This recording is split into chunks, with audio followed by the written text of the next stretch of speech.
Good morning, friends, wherever you are, and welcome to today's Cichlids and Coffee. Hope you're having a cup of Joe wherever you are, or whatever your favorite beverage might be. I see we have a good crowd here this morning. That's good. And let me say hi to a few of you. I probably won't get to all of you, but I'll try. Shane, happy water change Saturday from the Motor City, Detroit. Been there many times.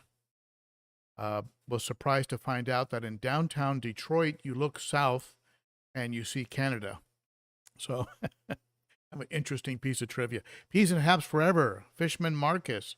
Hello to you folks. Joe. Hello, Joe. Provenzano. And Tennessee Charlie. Yes, I'm not happy about the Titans either. And it was a little embarrassing. And Social Disc saying, hey, hi. Hi, how are you today? Hope you're doing well. And Amber Key, good to see you, Amber. Always a pleasure. Hey, John, one of my moderators, John Wallace, a great supporter of the channel, along with Cat Sailor. Bratface is here. Hello, Bratface. And let's see here. Looks like Z-Zip and Sean is here, Squill and Shane and R. Baglio. And, man, we got a great group. Hey, Denny. Good to see you here, buddy, over in here in Tennessee. And Fishman Marcus. Hello, Fishman Marcus. All right, Solar King Ronnie's here, and T-Disc Farmer Patrick Maloney. And let me try this. Saqib Manzoor. Saqib Manzoor. Good morning or good afternoon, wherever you might be. Hey, Frankie. Frankie's here. Jerry. Hey, Jerry. Good to see you there, buddy. And I saw your video on some tips. Those were great tips. Check out Jerry's Fish Room on YouTube. And got a good tips video that'll save fish keepers some headache. And Philip DeSantis, what was the name of that algae collector you had that was a light and a magnet? Philip, you're talking about Santa Monica filtration algae scrubbers. And I'll probably have one inside the sump of the 300-gallon. They are very good at what they do. They create algae in a controlled environment. Algae that you can then harvest and feed to your fish. Also algae that is consuming nitrates, ammonia, and also creating oxygen. So it's a real win-win. So I will be, I have a couple of them. I'll be putting them in the sump of the 300-gallon. I plan on using a 75-gallon aquarium for that sump. I will DIY it just like I did the one for the 200. Hey, Elizabeth. Good to see you. Elizabeth Warner's here, and Scott's Aquatics. And Jonathan Sanchez, good morning to you. And Frederick Navarro. Hello, Frederick. So minus 20 Celsius in Montreal. Wow. And 83. Frank says it's 83 in Puerto Rico. That's where I should be. But I'm here in Nashville, where I think we're in the teens right now. So I have a lot to talk about today. And how's the sound? How's the picture and sound? Give me a sound check, will you? Let me know how we're looking and how we're sounding. That's always important. And I have a couple things. I have some new fish to introduce to you. Not just the fish that's on the thumbnail of the video, of today's video, but I also have a rant, a little rant. You know me, I hardly ever rant. I think I've had a rant maybe twice, maybe 3 times in 6 years. I've had a rant, but you're going to get a little rant today. And so stay tuned for the rant. Stay tuned for the new fish. And I'm going to show you for the first time, and I'll be also going over it in a video on how I did it. I'm going to be showing you for the very first time my planted tank, my planted horizon tank. And so we have a lot of good stuff to go over. Sound and AV, perfect. Okay, thank you so much for that. I appreciate that. And so let's get officially underway.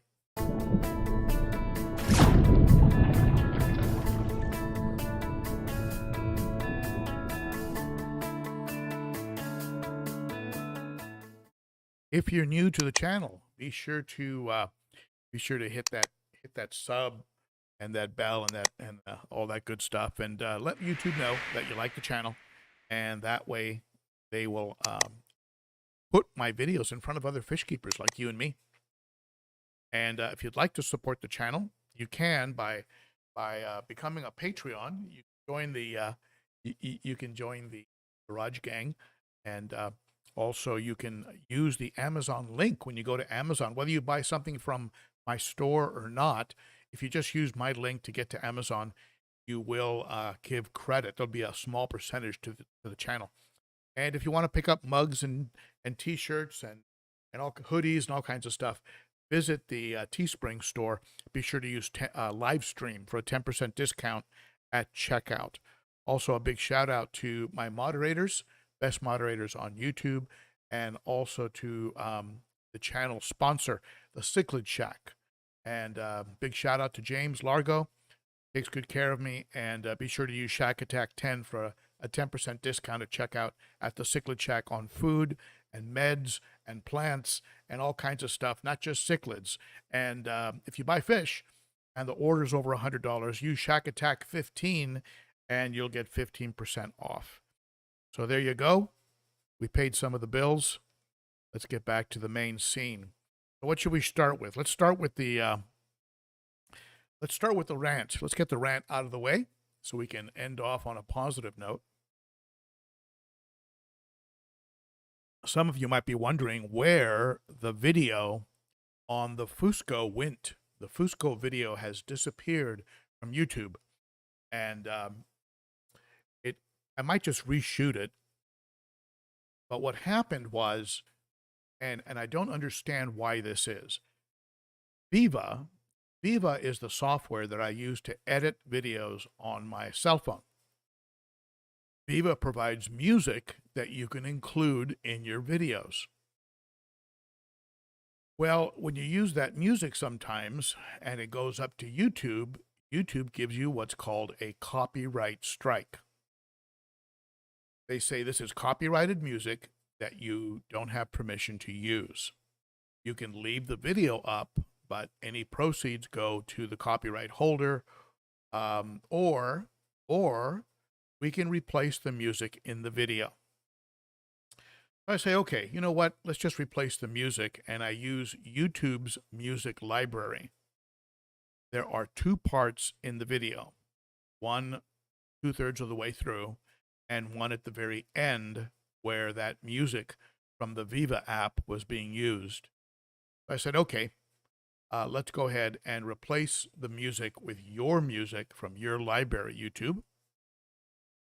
YouTube then proceeds to not replace the two segments of music, but to put a very loud music track over the entire final third of the video, so you can't hear me talking. You see my mouth moving, but all you hear is the loud musical track. And of course, that made the video unacceptable. So I made it private, and I removed it from YouTube. And I took the necessary steps to remove all the music from the video using YouTube's editor. And it was stuck in video processing check back later for almost 3 days. For 3 days, it was processing, quote unquote, and stuck in limbo. So now it's done processing as of just now. I just checked, and I'm going to go back in there and see if that video is salvageable. But why YouTube would think that they could put music over what you're saying, or why Viva, the phone app, would think that they could provide you music that later gives you a copyright issue. Anyway, that's the end of the rant. I will fix it. I will figure out how to come out of this better in how I do videos. Oh, man. Very frustrating. Very, very frustrating. I'm also having some sound issues with the video that goes over how I put together the planted tank. And that's also been very frustrating. I was up until 2 a.m. last night trying to sort out why, when I finalize the video, I get distortion in the vocal track. So, anyway, life of a YouTuber. So that's the end of the rant. Let's talk about what's been going on here. Now, the fish in the tank behind me here, this one here, take a closer look at him.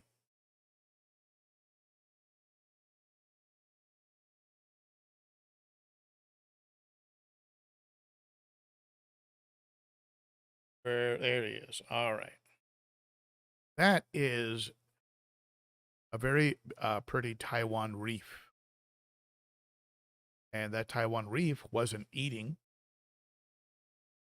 And now he's eating like a little pig. I just wanted to show him to you. He's probably going to go back in the main aquarium probably tomorrow, today or tomorrow, depending on how busy I get. But I just want you to know that he's doing really, really well. And you can see how active he is, how interactive. Hopefully he'll not get overwhelmed again in the large tank and stop eating again. I am probably going to move the Buccochromis notatania that is in the 210. The Buccochromis notatania is not being his Energizer Bunny self like he normally is. He's kind of hanging out and not doing much, which you can see him in the upper left-hand corner of the tank. Just kind of hangs around the top of those plants. Now, I think the Buccochromis spectabilis, which is a very big fish.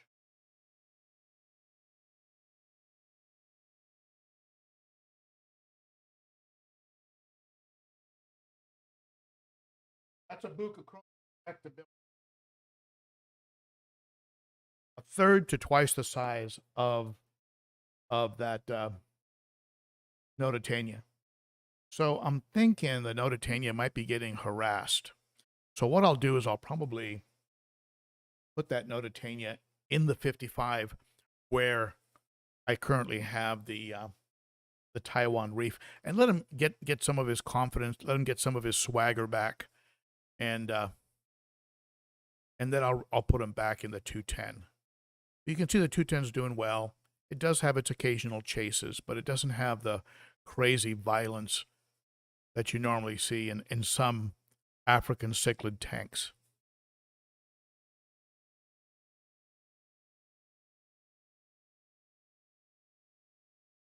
Now, a local fish breeder, been at it for a long time, works on angelfish and also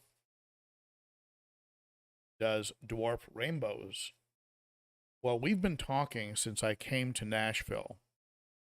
Her name is Tiffany, and she has provided me with the beautiful fish you see in the tank behind me.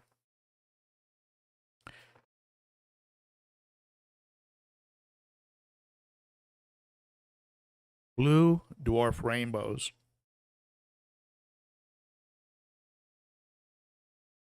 There's 10 of them in there. Now, eventually, as you can imagine, those dwarf rainbows are going to be in a planted community tank. They're not going to stay in a tank with chocolate cichlids, large severums, and green tears. So as these fish get older, this tank is going to be separated out as they start to reach an age or maturity where they could become a bit more aggressive. But as you can see, dwarf blue Kamaka, I think they're pronounced. Anyway, from Tiffany, a local breeder here in Nashville. We met at the Aquatic Critter. And meeting at the Aquatic Critter is what started all my craziness with this betta fish.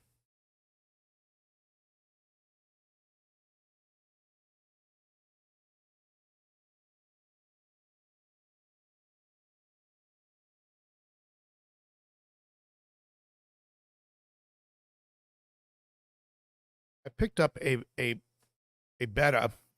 I went into I met with Tiffany at the Aquatic Critter, and then went inside the Aquatic Critter, and I made the mistake of looking at the bettas, and I fell absolutely in love with this betta. And it's an unusual betta fish. It's called a mustard gas.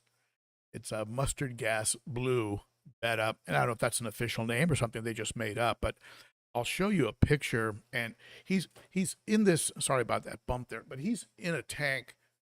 I can get. I'm having to make too many adjustments. He's back there in the middle of that mess, and in that little tank way in the back there. Yeah, you really can't see him. Maybe I can turn the light, but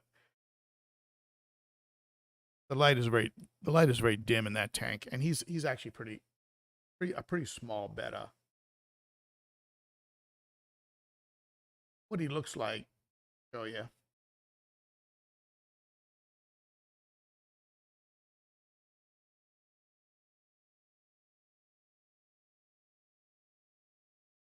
Took some pictures of him for you. And let's see here. There he is. He is a mustard gas blue betta, and almost looks like he has a double tail, but he doesn't. And that really captures his colors right there. I just fell in love with the guy. I said, okay, I'm gonna take you home. And I put him in the 5-gallon, and I decided that I would take the 8-gallon Horizon tank and turn that into a planted tank for the betta fish. Now, the Horizon tank is a great little tank.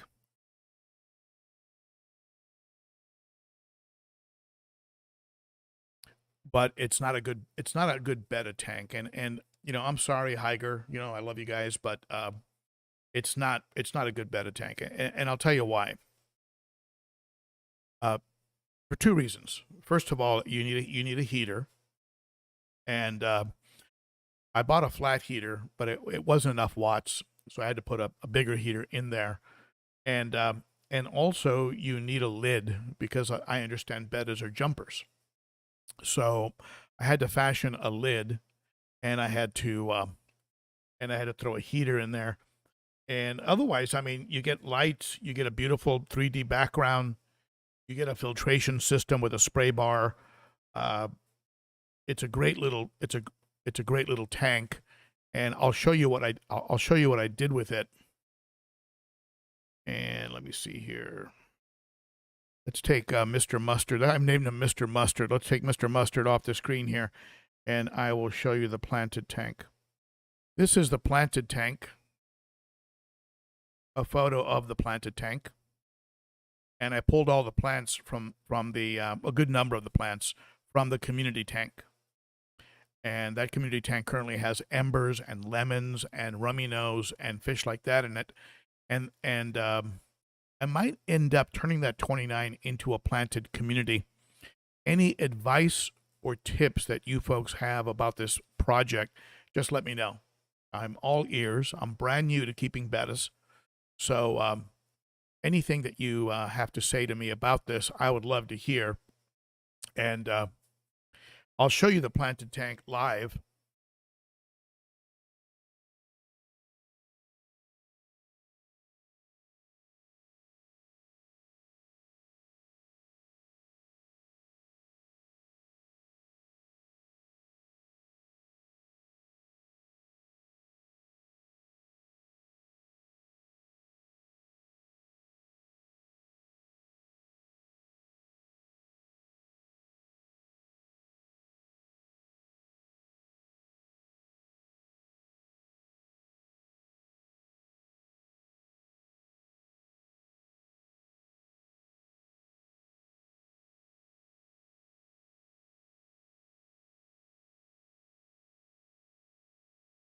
So there it is. There it is.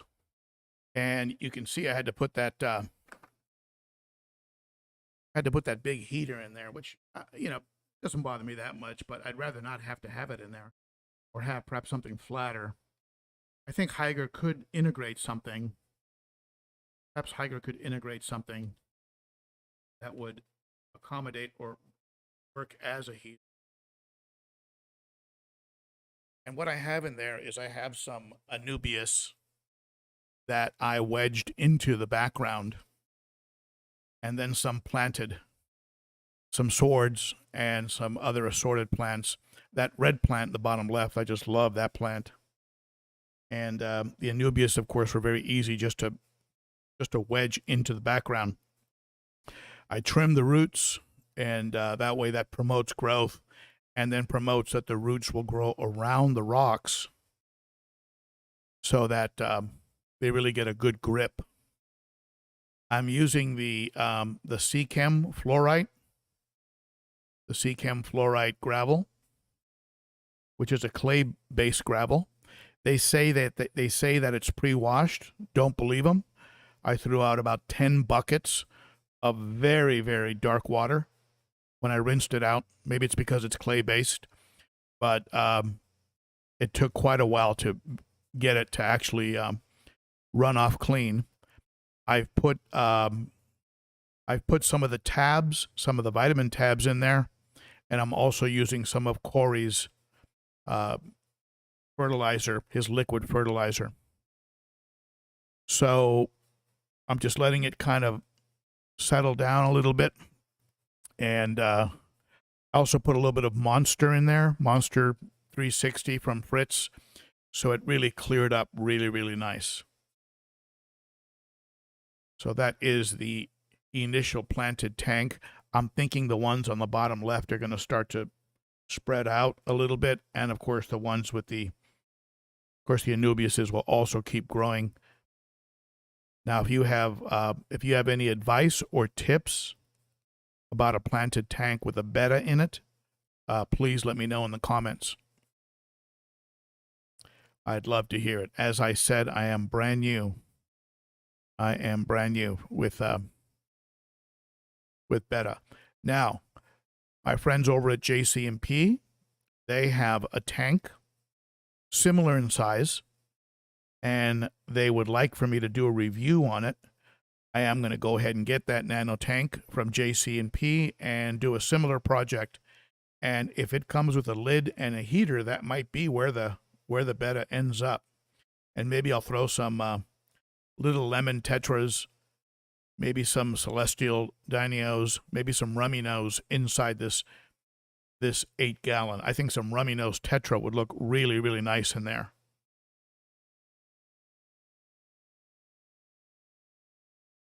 So there's my first official planted tank project. You are the first ones to see it. And just be honest. If you have any tips, just be honest. I can take it.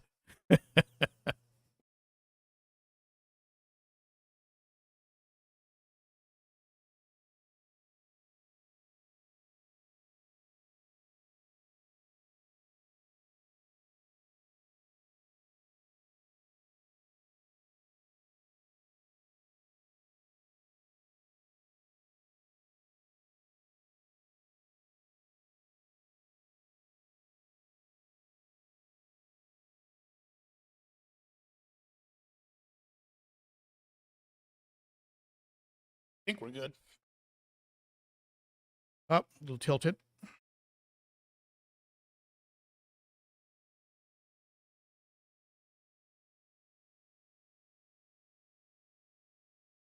All right. Let me get that light on.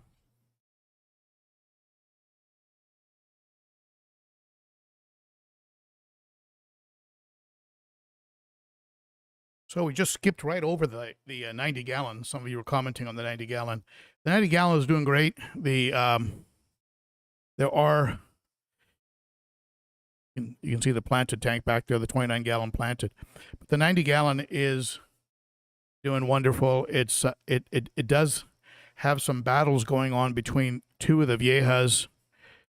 The smaller vieja gets into it with one of the viejas. And then there's a blue vieja in there who tries to lip lock with the other vieja. But they never really lip lock. They just kind of go towards each other, then back off, towards each other, then back off. So they don't really get into it with each other. Right now, they're all hiding in the back. Whenever I turn these lights on, they get kind of freaked out. There's a red shoulder severum in there, 3 viejas, 2 Geo Surimanensis who love beating each other up, an AC Hecali, and there's Tomasita. Used to be Tom, but we found out that he was actually a she, so Tom became Tomasita. Let me see if I can get Tom to come out. Beautiful Jack Dempsey.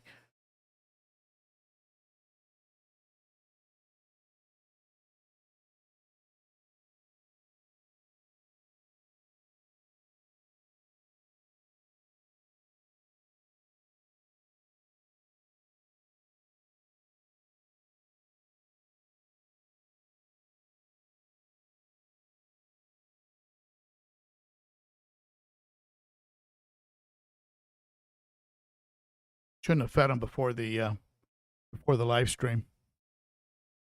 I should have kept him hungry. It would have been more interactive. Oh, I also have some Nicaraguans in there. That's the male. The female's much bigger. Oh, here comes Tomasita.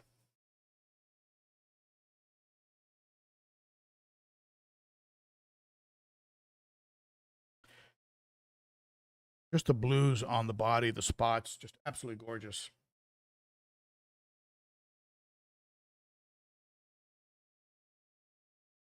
Those Surimanensis love going at it with each other.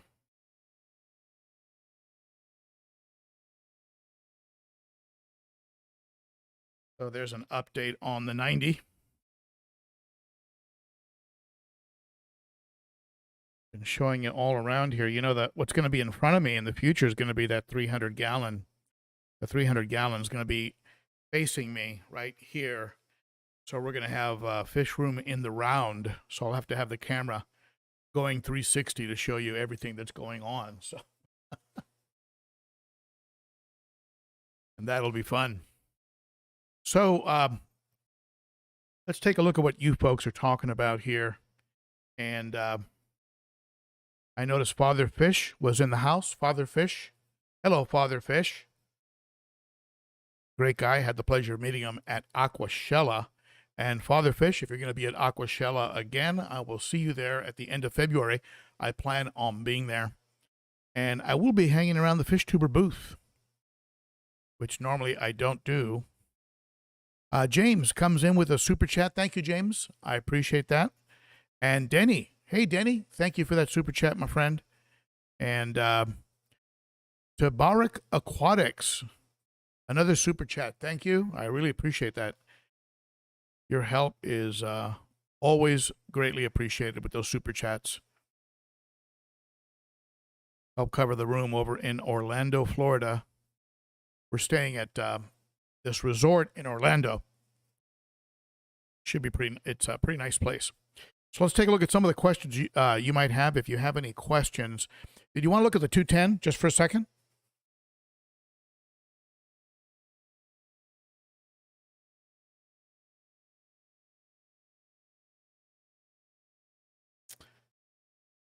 There's the 210. You can see everyone's doing well, and there isn't a lot of craziness or violence in there. I get some chases. You know, after I do a water change, the living stone eye will get fired up. He'll go all blue. He'll lose his pattern, and he'll go all blue, and he'll chase a few fish around. But for the most part, what you see right now is the way it is what's going on normally. I haven't completely isolated who is picking on the Buccochromis notatania. I suspect it's the Spectabilis, only because that would make sense. But, you know, it might be another fish. I'm not sure. But I think I'll just give the Buccochromis notatania a little break. Put him in the 55. Let him get his swagger back. Let him eat really well without having to compete for his food for a few weeks, and then put him back in the 210.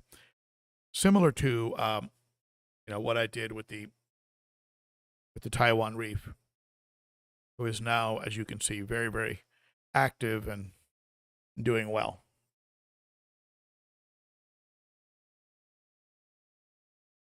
All right, so let's take a look at what you've got on your mind. If you have a question, go ahead and ask it now. James Wheatley, Mean Mr. Mustards. That was that's a line from a Beatles song, actually. And that's a bar you used to go way back in the day. Okay. Mean Mr. Mustard. Yeah, I just thought I'd call him Mr. Mustard. Adam C. Hey, Adam C. Thank you, my friend. Check out Adam C. on YouTube. He's got some monster fish. Some of the most beautiful cichlids I've ever seen. All right. Let's see here.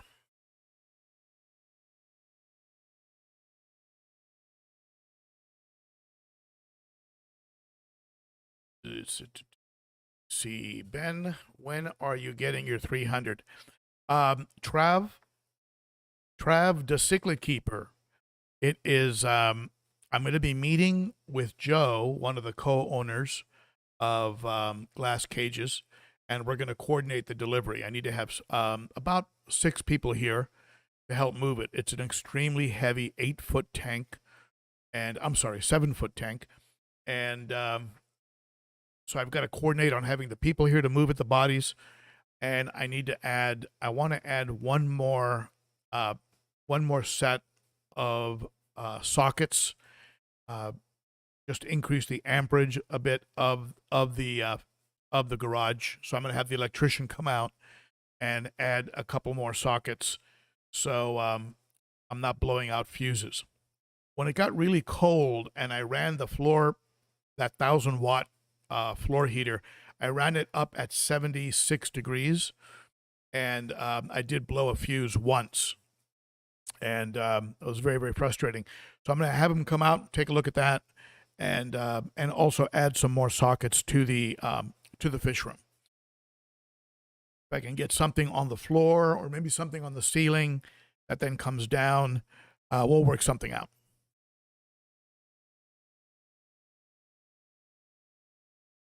So to answer your question, I am thinking beginning of March,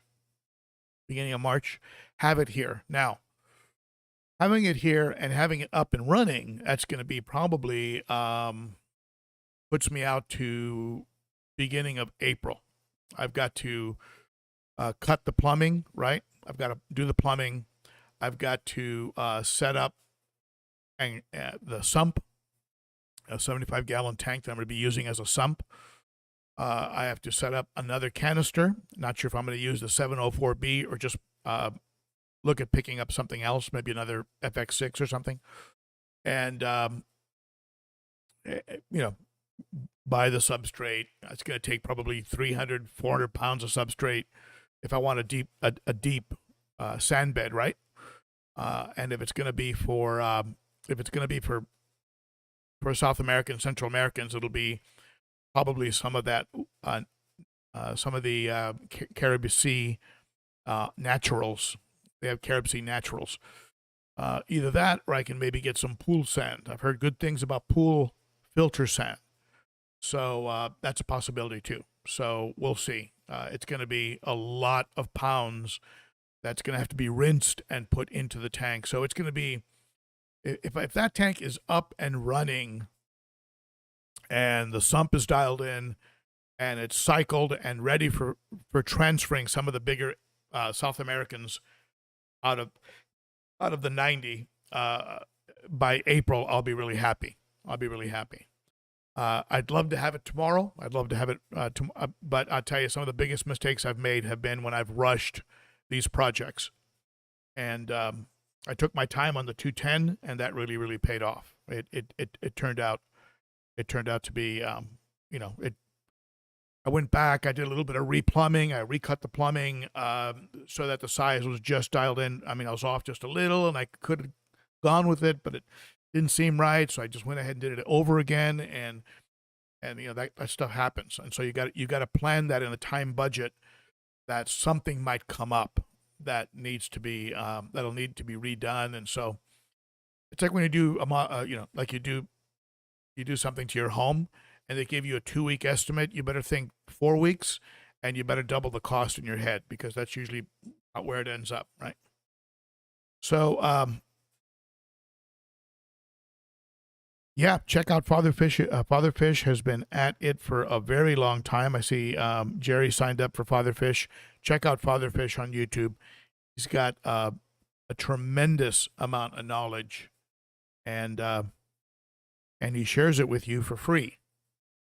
And just like my channel, if you don't like what he says, you get 100% refund. So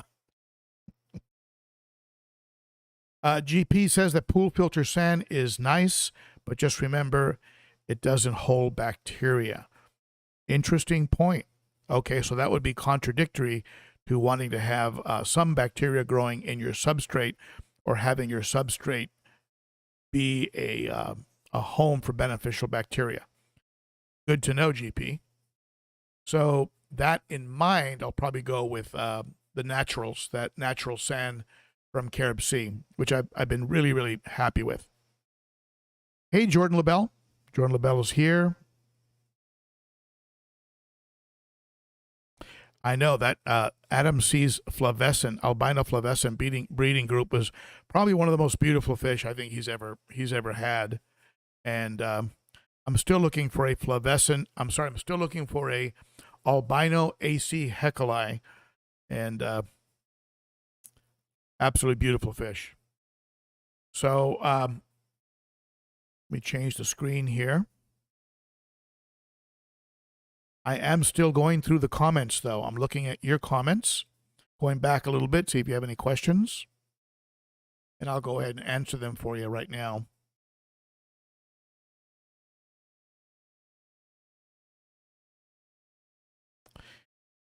GP talking about his snowblower. Okay.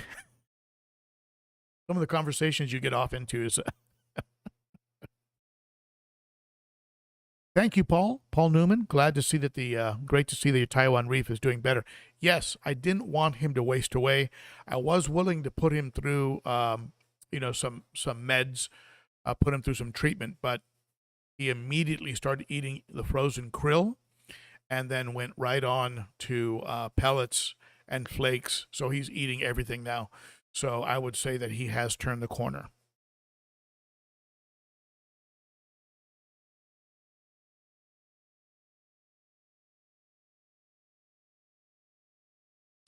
Solar King Ronnie, 50 to 60 eggs in a tumbler. My goodness. I hope you have a lot of tanks.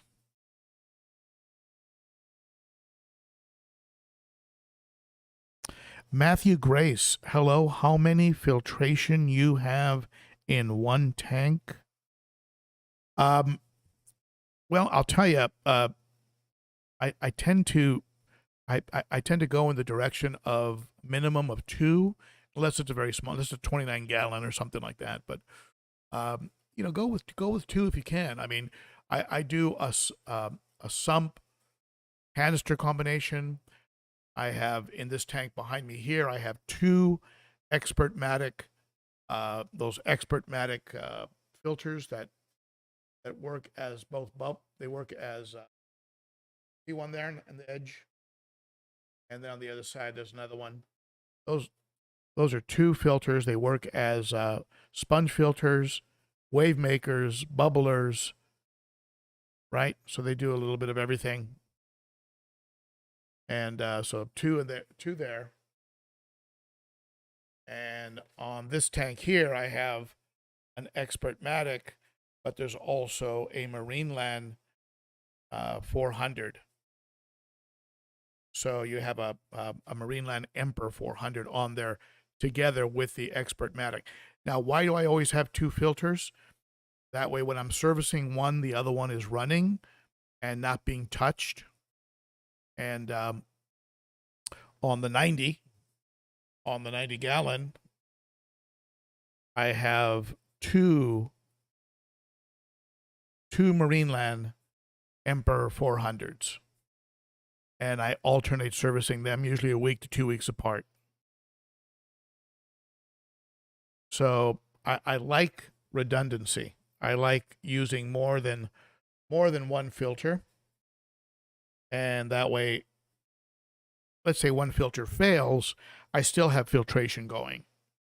And I always have one filter with a batch of beneficial bacteria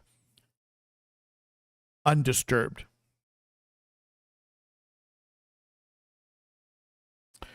All right, so let's see here. I'm going through your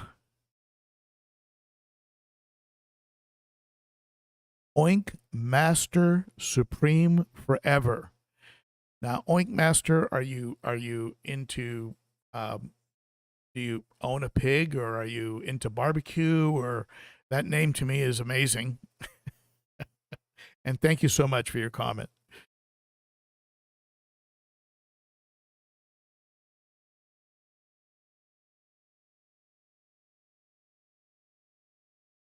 All right, I'm just going through the comments, and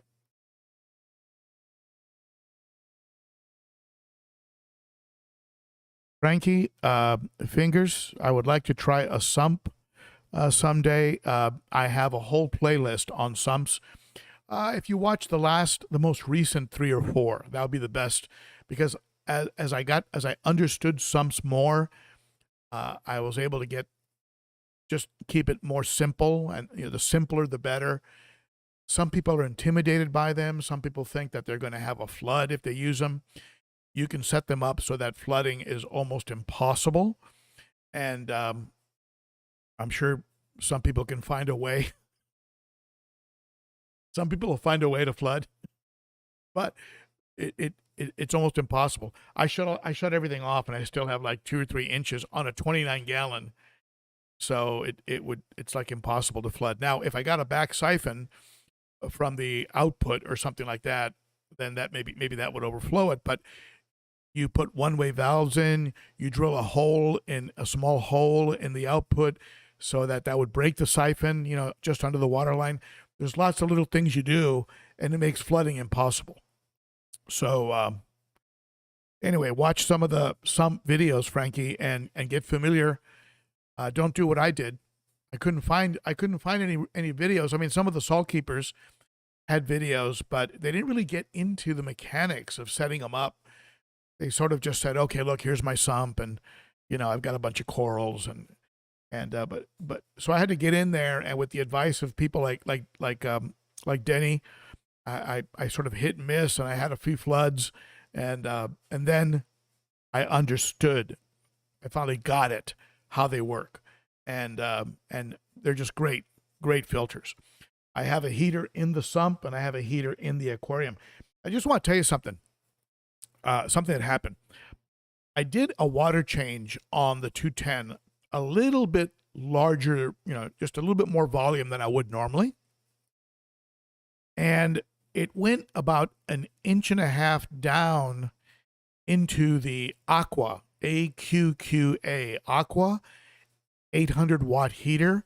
It's a dual quartz heater wrapped in black plastic. And it's made by Aqua, which is like the cousin of Higer. And I'll tell you something, the heater shut off. It did exactly what it's supposed to do. It gave me a warning on the readout. It has a little temperature readout. It gave me a warning on there that the water level had gone down, and it shut the power off to the heater. And I was very, very impressed. I don't think that I went so low that I would have jeopardized it, but obviously the sensor on it must be around 1/2 inch to 1 inch, because that's about how far down I'd gone, and it shut the heater off. So I was very impressed, because blowing out an 800-watt heater would not be fun. So kudos and a big thumbs up to Aqua. That's AQQA. Their big 800-watt heater. It did exactly what it's supposed to do. All right, so let's see. And did I miss I think I missed a super chat. Let me see. Did I miss a super chat? Whiskey in the Six. Thanks for all you do. Whiskey Tube, Fish Tube collab. Hey, I'll tell you what. My son, my oldest son, has introduced me to the world of fine whiskey. Send me an email, ben.o.cichlid@gmail. ben.o.cichlid@gmail. And maybe we'll talk about fish and whiskey in a little collab. That would be kind of fun, actually. And I think if Father Fish is still here, we were talking about a collaboration. Maybe if I see him at Aquashella, we can talk more about that. Okay. Any more questions? We got about 133 people on here. And if I missed your comment, I am sorry. I try to get to as many as I can, but it's impossible to get to all of them.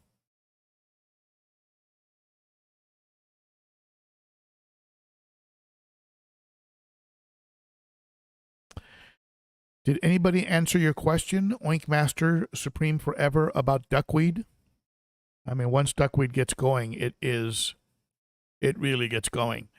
But I did see a video that talked about how when you have betta, you can discourage them from jumping. You can use a tank without a top if you have duckweed across the top. That's supposed to discourage them from jumping. I'm not sure if I would entirely trust that. And that's why I ended up having to cut the top. I had to custom make a top for the. See if I can get it out here and show you.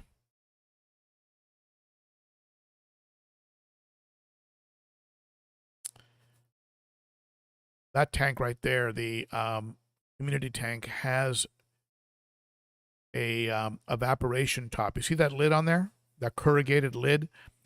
That's an evaporation cover that you can buy on eBay or Amazon.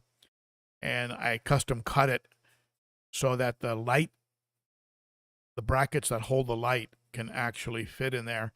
And I have it on the community tank as well. And nothing's worse than coming down to your fish room or, walking up to your aquarium and seeing a crispy critter on the floor that used to be one of your favorite fish. It's happened to me, and no fun. So yeah, I put a lid on it. On that small tank, the spray bar is creating surface tension breakup. I'm hoping that'll produce enough oxygen. If I notice that the betta is, or whatever fish I end up putting in there, if I notice that they're hanging around the top or working their mouths too much, I'll throw an air stone in there. I have an old Tetra, or have an old like an air stone set that I can use. That doesn't. It's not too powerful. That'd be perfect actually for an 8-gallon tank. All right, last call for any questions.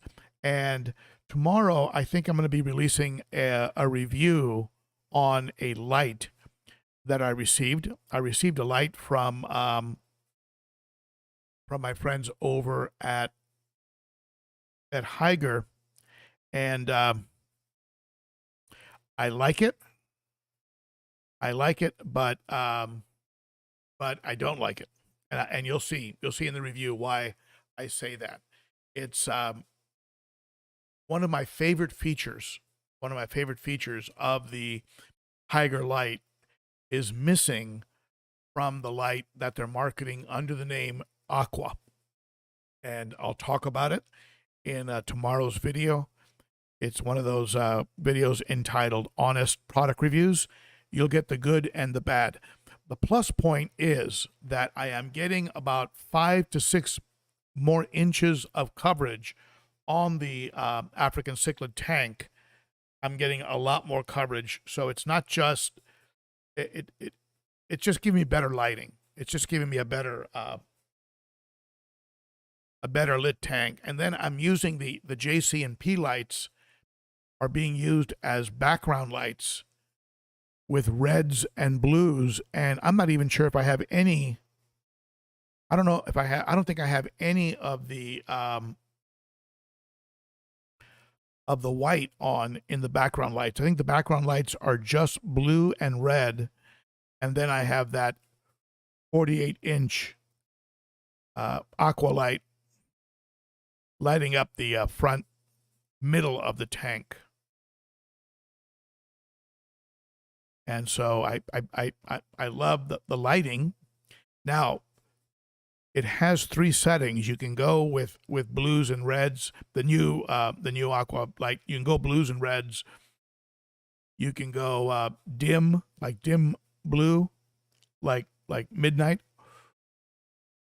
or you can go all white. I set it for all white because I've got all the blues and reds in the back with the JC&Ps. But then when the lights go out and it turns on again the next day on the timer, it goes back to blue and red. So I've got to figure out what to do so that it just stays on white. But anyway, I'll do a full review on that light in tomorrow's video. I'll also try and get a video out to you that breaks down how I set up the planted tank. And I'll see if I can resolve the issue with the Fusco video.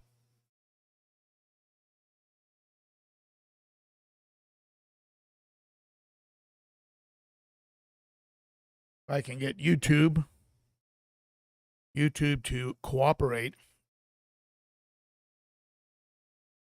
But if you missed the earlier rant, why would a video editing company provide you with music for videos that would then run into copyright issues?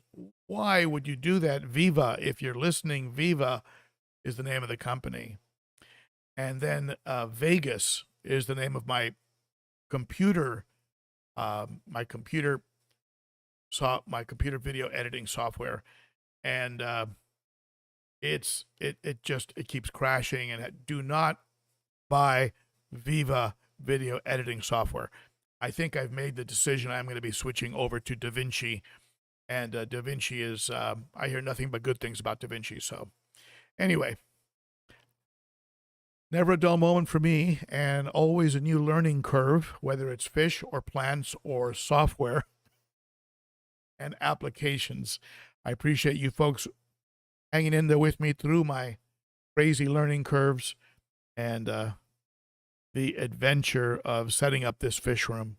You folks are the best, and I want to extend a big shout out to my Patreon members, my founding patrons, members of the Garage Gang. If you'd like to become a patron, there is information underneath the video, and it's as inexpensive as $3 a month, and then on up from there. At some of the higher levels, you can get a little bit of swag, and big shout out to them. Big shout out to my moderators, and a big shout out to you for showing up and spending some time with me on a Saturday. It's really appreciated. And I think with that, we will go ahead and wrap up. And thank you, everybody. You are the best. Thank you, Super Chatters. And thank you, everybody, for the thumbs up and for showing up. Don't forget to sub. Bye-bye.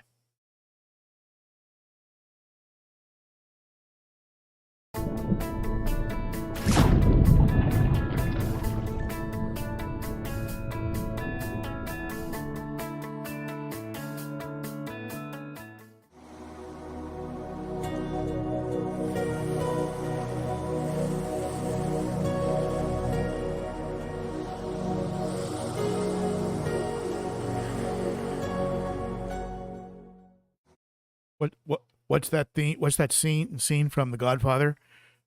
I've been trying to get out, but they keep pulling me back in. Harry, thank you for that super chat, my friend. I couldn't leave without saying thank you. I'll try and leave again. Or you can super chat and just Michael Corleone me all afternoon. Okay, here we go. Let's try it again.